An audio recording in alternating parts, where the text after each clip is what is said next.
Bonjour et bienvenue dans Model Club numéro 5. Au sommaire de ce nouveau numéro du seul magazine télé des passionnés de modélisme, l'essai d'une aile volante à propulsion électrique, la Starjet de Graupner. Nous ferons également un rapide retour sur le meeting de l'IMA France à la Ferté-Alais. Et ensuite nous irons aller près de Leipzig en Allemagne pour nous pencher sur les plus extraordinaires chefs-d'œuvre du championnat du monde de maquettes navigantes. Ils sont livrés prêts à rouler, ils passent partout et ont un look d'enfer. Model Club a essayé pour vous les Monster Trucks de Traxxas, l'Imax et le T-Max.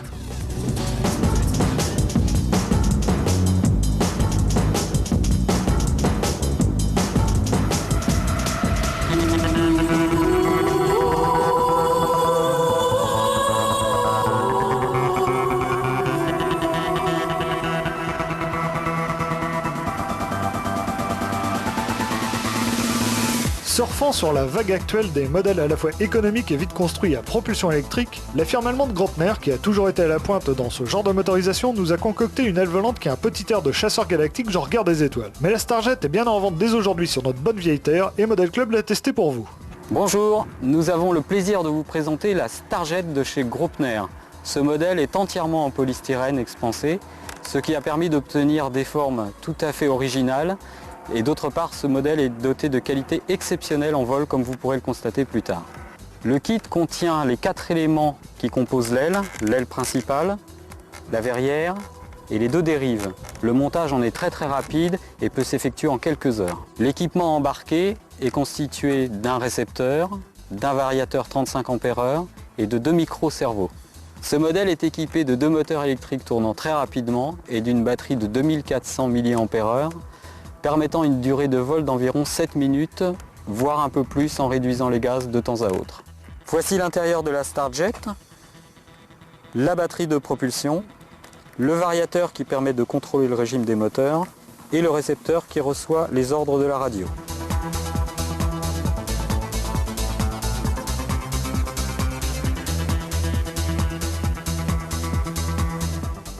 On distingue ici le palonnier du cerveau qui permet d'actionner la gouverne arrière. Celles-ci sont étudiées comme pour un avion à aile delta de type Mirage et permettent soit la montée ou la descente de l'avion, soit sa mise en virage. Cette machine est très saine en vol, mais évolue à une grande vitesse. Les réactions sont très vives aux gouvernes et donc elle ne convient pas pour un pilote débutant. Par contre, un pilote expert et chevronné pourra s'en donner à cœur joie avec un défoulement maximum. La Starjet permet la voltige de base, tonneau, boucle, vol d'eau et toutes les figures composées qui s'en déduisent.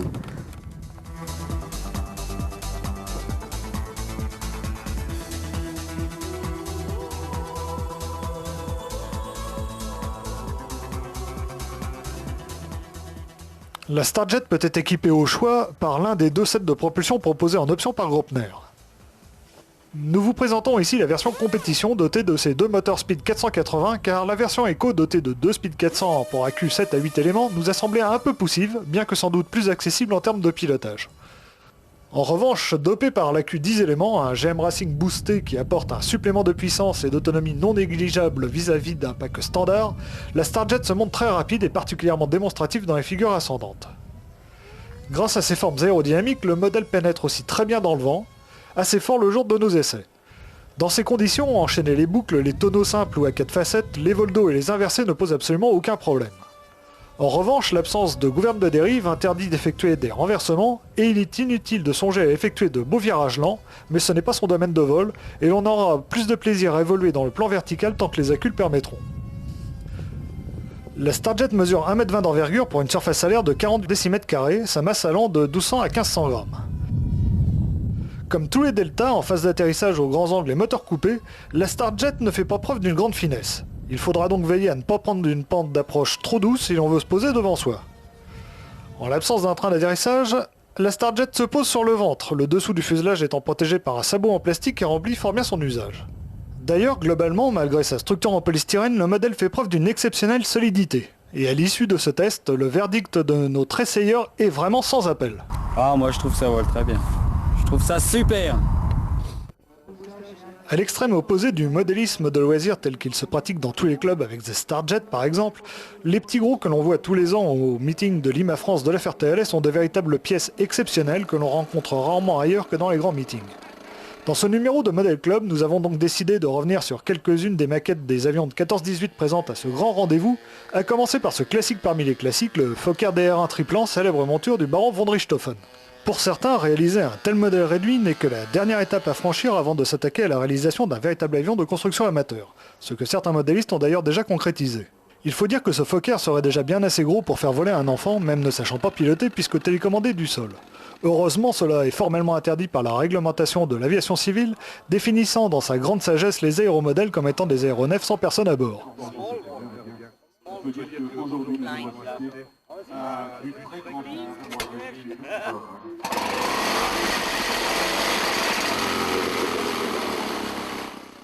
Chasseur anglais parmi les plus célèbres de la Grande Guerre, le Sopwith Pup a toujours eu ses fervents admirateurs parmi les modélistes, et il avait été traité à quasiment toutes les échelles, mais jamais encore au demi comme les deux modèles que nous découvrons maintenant. Réalisés par les Allemands Ludwig Faber et Günther Wittmeier, deux habitués de l'affaire TLA, ces modèles de 4 mètres d'envergure et 59 kg sont motorisés par des bicylindres Westlake de 342 cm3 dissimulés derrière les faux moteurs en étoile. Ces moteurs sont d'ailleurs à l'origine construits pour des drones militaires et ont été récupérés sur des cibles volantes usagées, c'est-à-dire proprement descendues par la DCA en Angleterre et reconditionnés par nos deux compères. À une telle échelle, il est relativement facile de s'inspirer de la structure de l'avion réel pour réaliser la maquette, et effectivement ces deux Sopwith Pup sont quasiment des copies conformes des originaux aux matériaux de construction près. En effet, pour gagner quelques précieux grammes, on préférera toujours utiliser le balsa plutôt que le pin ou le spruce quand c'est possible sur nos modèles réduits, pour les nervures par exemple.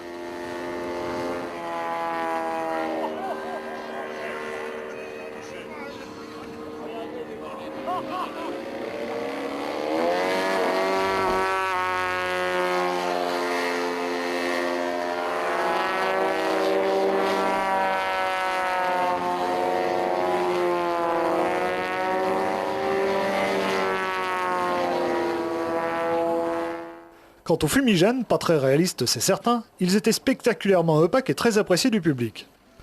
Après tout, ne l'oublions pas, un meeting aérien, qu'il soit d'avion grandeur ou de modèle réduit, c'est avant tout un show.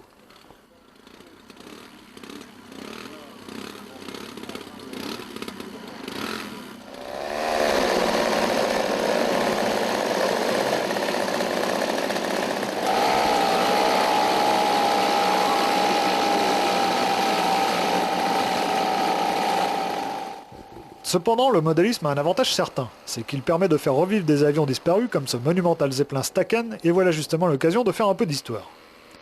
Tombé dans l'oubli le plus total car produit à 24 exemplaires seulement, ce bombardier géant construit en 1916 dans les usines du grand spécialiste des dirigeables fut l'un des plus grands avions de son époque avec ses 42,20 m d'envergure et ses 11,8 tonnes au décollage.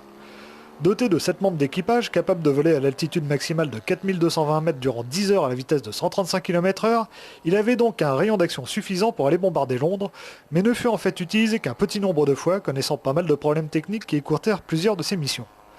Il était aussi une proie facile pour les chasseurs alliés, beaucoup plus rapide et autrement maniable. Quant à la maquette, ici entourée d'une nuée de chasseurs de l'époque à l'échelle du quart, elle est pour sa part au 6e. Elle mesure donc 7,20 m d'envergure pour une masse de 50 kg et sa motorisation fait appel à 4 monocylindres de temps Aviomac de 40 cm3 montés en tandem dans chaque nacelle. Ce Zeppelin est une œuvre collective du Club de l'An qui s'est spécialisé depuis une vingtaine d'années dans ce genre d'exercice de style sous l'impulsion de Jean-Claude Koeffling, ici aux commandes du monstre, un modéliste extraordinaire qui a su transmettre à son équipe une passion peu commune. Le Zeppelin connaît un franc succès à toutes ses sorties et pour le moment, après une cinquantaine de vols, fait preuve d'une fiabilité bien supérieure à son aîné.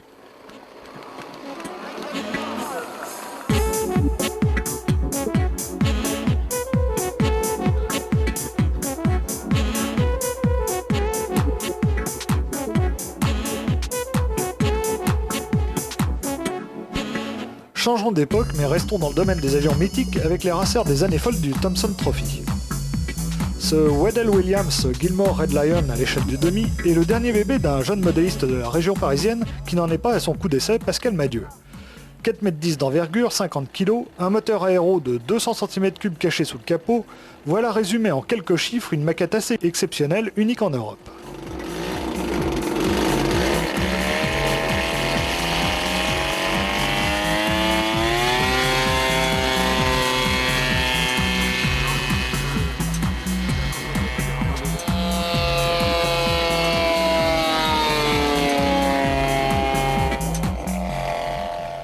Ayant effectué son premier vol quelques jours seulement avant le meeting, le modèle va prouver qu'il est bien né et déjà parfaitement réglé, effectuant des vols d'un grand réalisme, salué comme il se doit par un public de connaisseurs.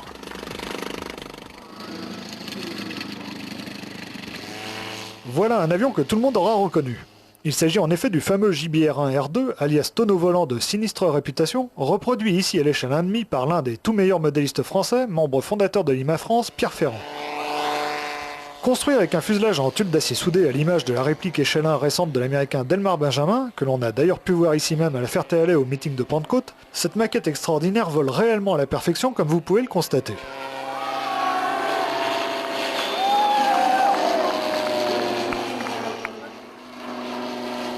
Pourtant, ce modèle semble poursuivi par la malédiction qui entoure les JB, puisque jamais, en 5 ans de présence au meeting, il n'a réussi à se poser sans casse.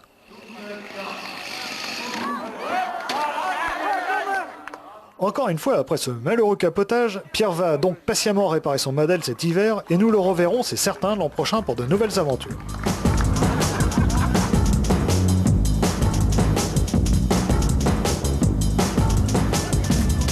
Mois d'août 1999, Halle, près de Leipzig, en ex-Allemagne de l'Est. Sous cette tente sont exposées 200 maquettes originaires de 11 pays, dont la Chine populaire.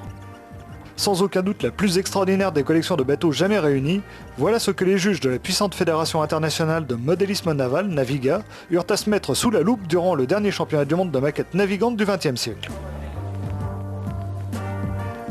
Il suffit en effet de se pencher sur ce Maersk Master, un navire d'assistance aux plateformes pétrolières traité au centième par l'allemand Hans-Jürgen Böttchal, pour prendre conscience du niveau atteint lors d'une telle compétition. Les modèles sont tout simplement parfaits, et l'on a peine à croire qu'ils soient fabriqués par de purs amateurs. C'est pourtant souvent le cas, mais certaines de ces maquettes ne sont pas moins l'œuvre d'une vie.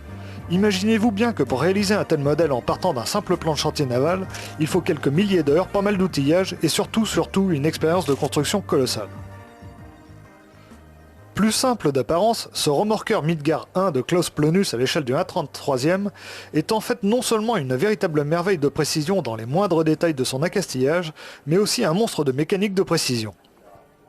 En effet, la reproduction de son système de propulsion Voigt-Schneider est entièrement de conception et de réalisation personnelle, électronique de contrôle y compris, et bien sûr totalement fonctionnel.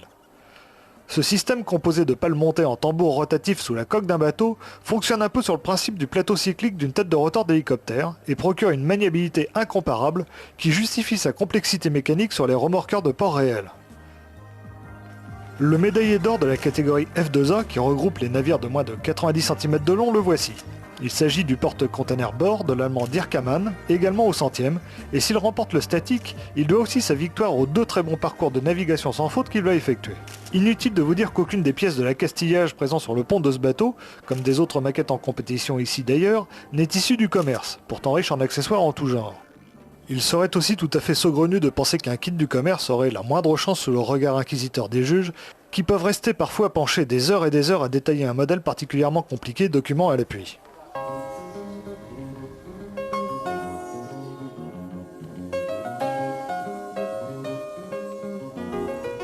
Mais le statique, même s'il entre pour moitié dans le classement, n'est pas tout. Et c'est avec un plaisir non dissimulé que nous allons maintenant nous rendre à l'extérieur pour assister aux évolutions de tout ce beau monde. Rappelons le principe de cette épreuve de navigation. Il s'agit de réaliser un parcours balisé par des bouées en passant entre celles-ci sans les toucher, ce qui pourrait a priori sembler facile. Mais quand il s'agit de franchir une porte perpendiculaire au ponton de pilotage au fond du bassin, ou encore en marche arrière avec un vent de travers et un clapot disproportionné par rapport à l'échelle du bateau, c'est une autre paire de manches et bien peu de concurrents réalisent le sans faute. En fait, cette épreuve est beaucoup plus sélective que le statique, particulièrement à Halle où le vent n'a cessé de souffler durant toute la semaine.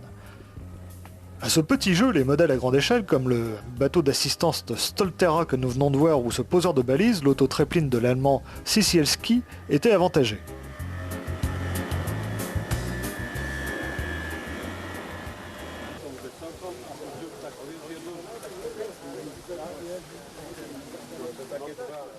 Toutes ces maquettes sont à quelques exceptions près à propulsion électrique et l'auto-tréplin possède même la particularité d'avoir, comme le vrai bien sûr, une petite hélice intégrée dans le gouvernail pour améliorer sa maniabilité. À la pointe du progrès à la fin du 19e siècle, cette canonnière à vapeur italienne de 1876, le Duilio, montre bien que la marine de guerre de l'époque s'inspirait encore beaucoup des vaisseaux à voile, avec en particulier une timonerie placée à l'arrière et à l'air libre. Cette maquette de l'allemand Arnold Pfeffer termine sur la plus haute marche du podium de la catégorie F2B, grâce à des navigations sans faute. La catégorie F2B, rappelons-le, concerne les bateaux qui mesurent entre 90 cm et 1,40 m de long. Vous noterez au passage que dans cette épreuve, le réalisme n'a strictement aucune importance, ce qui est bien dommage. On constate en effet que plus les bateaux sont petits, plus ils vont vite, car c'est la seule manière d'avoir des trajectoires précises et donc d'engranger des points. C'est en totale contradiction avec l'esprit du concours, mais traditionnalisme oblige, le règlement ne semble pas prêt de changer. Revenons sur un navire de commerce contemporain, le porte-container Hermes Scan de l'allemand Bornhold, second du statique F2B.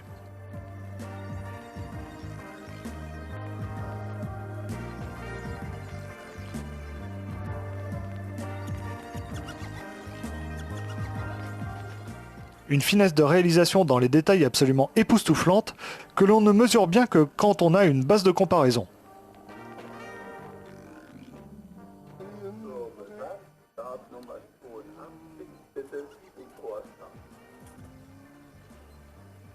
Ce concurrent, visiblement très stressé par le pilotage et aux prises avec un bateau peu manœuvrant, va perdre une place durant l'épreuve de navigation.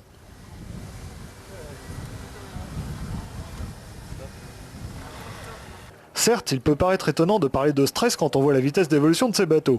Mais il ne faut pas sous-estimer les risques et ce remorqueur polonais, ballotté par le clapot, va nous en apporter la preuve en s'immobilisant au milieu du bassin, quel inondé et à cul de propulsion en courjus. Il suffirait parfois d'un tout petit peu plus pour faire sombrer un modèle, et je vous laisse alors imaginer le désespoir de son constructeur.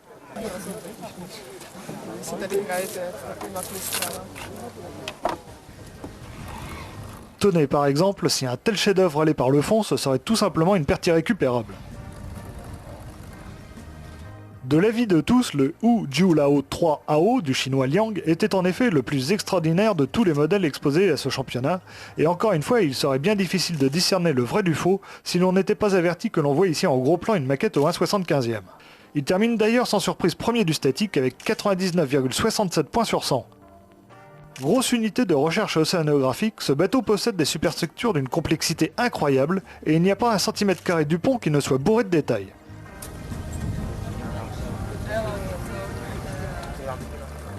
On estime que le temps nécessaire à la réalisation d'un tel modèle dépasse largement les 3500 heures et il paraît bien peu probable qu'il soit l'œuvre d'un modéliste isolé, d'autant plus que Liang n'est pas âgé de 30 ans.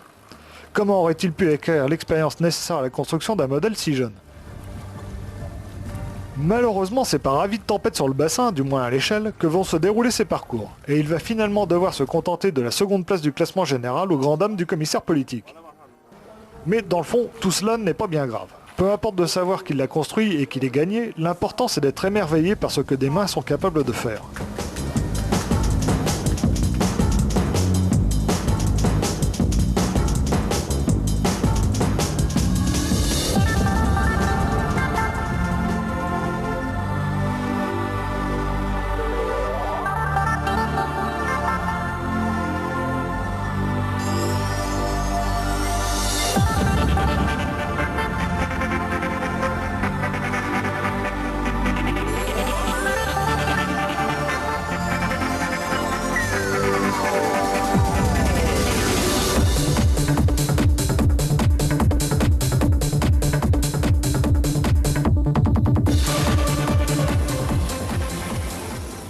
En cette période de fête propice aux cadeaux, nous avons décidé de vous présenter deux engins au look assez spectaculaire qui nous viennent d'outre-Atlantique, où ils ont d'ailleurs un énorme succès. Importés en France par R&B Product, ces deux Monster Trucks sont disponibles dans tous les magasins de modélisme et ont la particularité d'être livrés prémontés.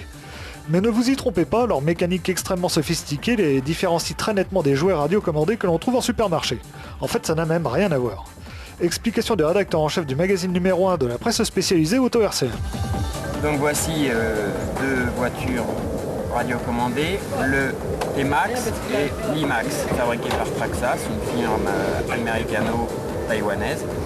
Ici, une voiture thermique qui s'appelle donc le T-Max. Ici, la version électrique. Ces voitures sont livrées toutes montées, pratiquement prêtes à rouler. Il faut simplement mettre des piles dans l'émetteur et sur la voiture installer l'antenne de petite émission très rapide.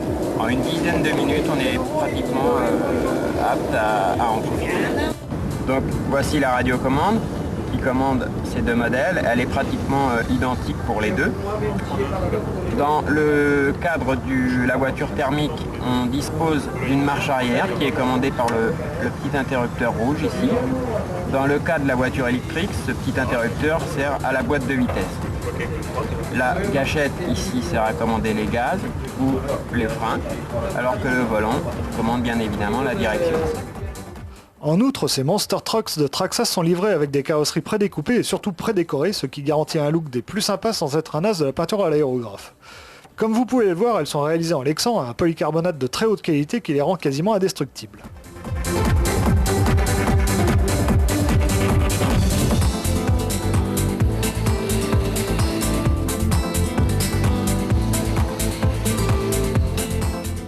A priori plus simple à mettre en œuvre, l'Imax n'en est pas moins aussi sophistiqué mécaniquement parlant que la version thermique. Voyons d'un peu plus près ce qui se cache sous la robe de ce pick-up. Donc sur cette version électrique, on trouve la motorisation, ici les deux moteurs, les accumulateurs de chaque côté du châssis, ici le système de variation de vitesse, donc électronique, la partie radio se trouve devant, et bien évidemment devant et derrière on a les trains roulants avec les suspensions et la transmission. Donc sur ces voitures on a 4 roues motrices avec une transmission similaire à celle des voitures 4x4 grandeur. Donc un pont central et un pont avant et arrière avec 2 différentiels à l'intérieur.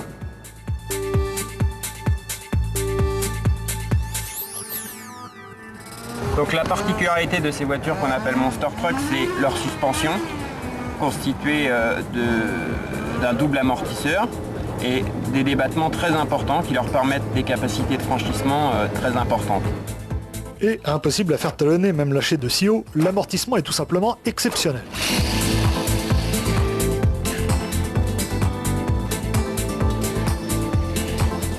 Sur le terrain, comme on pouvait s'y attendre, l'Imax se joue de toutes les irrégularités du terrain grâce à ses grosses roues à crampons et ses suspensions surdimensionnées qui avalent les creux et les bosses, et l'on prend un réel plaisir à quitter la piste pour évoluer n'importe où, même dans de l'herbe haute. En revanche, afin de favoriser le couple, la version électrique ne dispose pas d'une vitesse de pointe très élevée, et il est tout à fait impossible de sauter une bosse faute d'élan. Trialisante mais peu grisante, c'est donc une version que l'on réservera pour les débutants et les jeunes enfants, qui pourront ainsi facilement évoluer dans leur jardin et s'initier au plaisir du tout-terrain.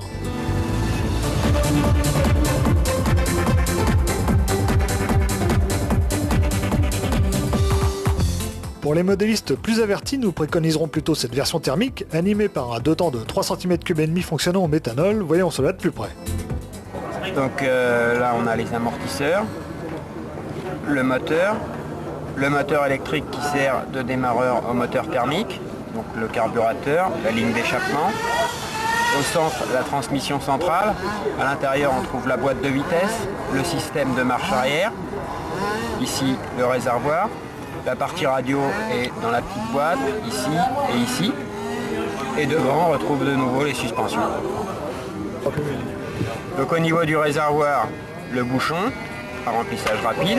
Et ici, la petite pompe qui sert à amener le carburant au moteur pour démarrer facilement.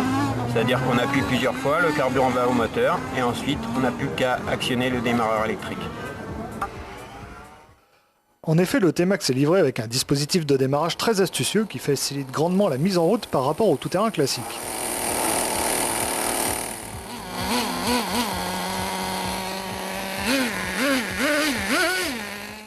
Autre différence notable avec les 4x4 de compétition, le T-Max, qui est avant tout un véhicule de loisir destiné à rouler en pleine nature, est doté d'une marche arrière qui vous permettra de vous sortir seul des situations les plus scabreuses sans avoir à vous déplacer pour retourner l'engin. C'est fort pratique car on n'a pas toujours un ramasseur sous la main.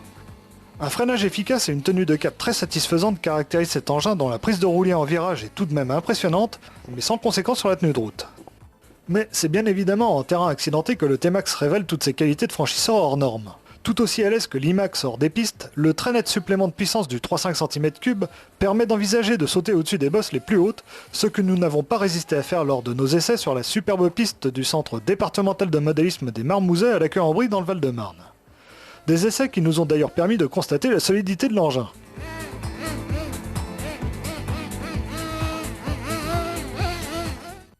Évidemment, après une bonne demi-heure de ce traitement, le T-Max était sur les genoux et nous avons alors pensé avoir cassé les supports de la suspension arrière. En fait, ce n'était que la vis de fixation des amortisseurs qui s'était desserrée. Une bonne occasion pour vous rappeler que même s'il s'agit d'un modèle prémonté, il est toujours préférable de bien vérifier tous les serrages avant de rouler et de mettre du frein-filet là où ça s'impose, sans oublier bien sûr l'entretien après les séances de défoulement. 5 minutes plus tard, notre T-Max retrouvait le chemin des bosses et avec un peu d'entraînement, il retombait sur ses pattes à pratiquement chaque tentative de saut. Notre conclusion, c'est que l'Imax et le T-Max sont des machines de loisirs par excellence. Évidemment, à 740 €, même si tout est dans la boîte, ce n'est pas donné. Mais de toute façon, la concurrence qui commence à pointer son nez n'est pas moins chère, alors quand on aime... Dans le prochain numéro de Model Club, nous poursuivrons notre tour d'horizon des différentes disciplines du modélisme radiocommandé à travers de nouveaux reportages. Nous découvrirons d'abord les Mini Z, ces voitures radiocommandées à l'échelle du 24e, fabriquées par Kyosho, qui permettent d'organiser des courses en salle particulièrement prisées en hiver. Nous nous rendrons ensuite à Cork, en Irlande, pour assister au championnat du monde de la discipline considérée comme la plus difficile de l'aéromodélisme, la Voltige F3A, véritable école de pilotage de précision et de concentration. Enfin, nous retournerons à Halle pour poursuivre notre voyage au cœur des merveilles du championnat du monde de maquettes navigantes. Alors à bientôt, merci de votre fidélité et ne manquez pas notre prochain rendez-vous, c'est bien sûr sur Motors TV et nulle part ailleurs.